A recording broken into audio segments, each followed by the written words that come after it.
Hi, my name is Ravi Muppa, and today I'll be presenting my master's research project on a comparative analysis of AI reasoning architectures in chess, especially OpenAI's open and DeepSeek carbon models. And coming to the challenges and objectives, chess AI has evolved from brute force engines to sophisticated reasoning models. However, there's a gap in understanding how architecture impacts performance. The main challenges are no systematic comparison of our hybrid versus pure reinforcement learning and a lack of objective metrics for strategic reasoning quality. And objectives I found were threefold. They are to develop a systematic evaluation framework using standardized chess scenarios, quantify architectural impact using Scientific laws across tactical, strategic, and endgame positions, and to perform an empirical comparison to see if hybrid models offer advantages. And coming to the primary research question, how do different architectural approaches in specialized AI reasoning models, OpenAI's O1 versus the DeepSeek R1's pure reinforcement learning, impact chess playing performance, consistency, and strategic decision-making quality as measured by Centipon laws across diverse position types. And our mainly focus was on the performance, consistency, and positional robustness. And coming to the methodology overview, we tested around 30 strategic test positions across four model pairing configurations, resulting in 120 games, and 2,400 moves were analyzed. And CPL was calculated for each move using Stockfish. This gives us a large statistical valid dataset to compare architectural performance objectively. And model pairing configurations are for they are here like R1 DeepSeek R1 versus DeepSeek R1 self play and O1 versus R1 and R1 versus O1 and O1 versus O1 self play. And we used Stockfish.js as the primary judge for the AIs.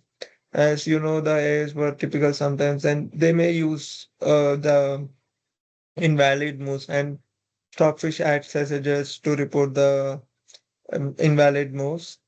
And coming to the evaluation metrics, I've used CPL, Centipon loss, and that is used to measure how far a move is from the optimal one. In hundreds of the pan, lower is better. And the categories were excellent is from 0 to 20 CPL, and good is from 21 to 50, and 51 to 100 is inaccuracy, and 100 to 300 was C. It was a mistake or a blunder.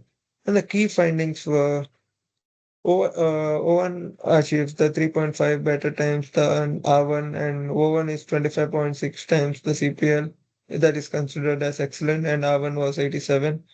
And the statistical significance was 18.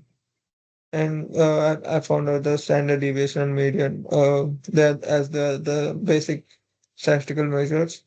And coming to the distribution, Owen's performance distribution was tightly grouped near optimal play with 75% lower standard deviation than R1, and R1 had high variance and frequent outliers suggesting unstable decision making.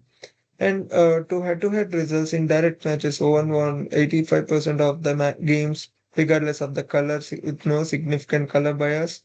This demonstrated this few architectural advantage.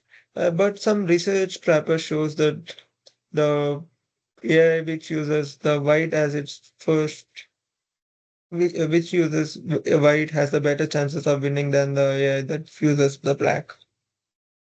And coming to the self-play consistency,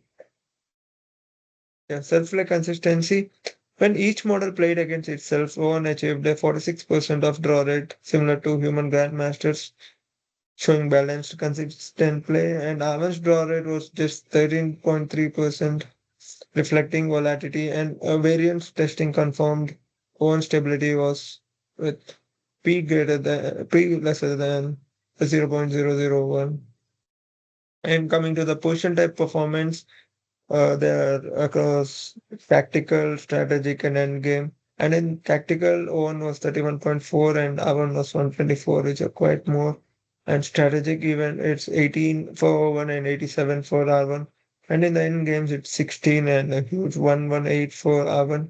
O1 maintained high quality everywhere. Urban degraded sharply, especially in the end games. And coming to the pattern recognition, O1 recognized 83 to 96% of strategic themes, and R1 recognized only 19 to 50%. That's nearly a 60% gap between them. And hybrid training clearly boosts pattern recognition. And coming to the key findings in summary, O1 had overall 3.5 times better performance than R1, and it has a better consistency than R1, that is 75%, and it has a win ratio of 85% in head-to-head. And there is a stable performance across all the position, like wherever it's the starting, middle, or the back. And coming to the main part, answer to my research question. So, how do architectures impact chess AI performance? The hybrid approach dramatically performs pure reinforcement learning better as a better move quality, reduced variance, stability across scenarios, and strategic reasoning. And coming to the conclusions, this was the first systematic comparison of hybrid versus pure reinforcement in chess, showing clear quantitative evidence of architectural impact. And the takeaways were hybrid approaches were recommended for strategic AI systems, pure RL was insufficient for complex domains, and future work will extend to other games, analyze reasoning chains, and test variable time controls. And even we can add that the chess grandmasters they can play against these types of AIs to improve their game and improve the strategies that can make the game a bit easier and easier for the beginners to learn and the people who are at the medium level to practice until the grandmasters. AI performs gives a good opportunity to practice them up. And thank you.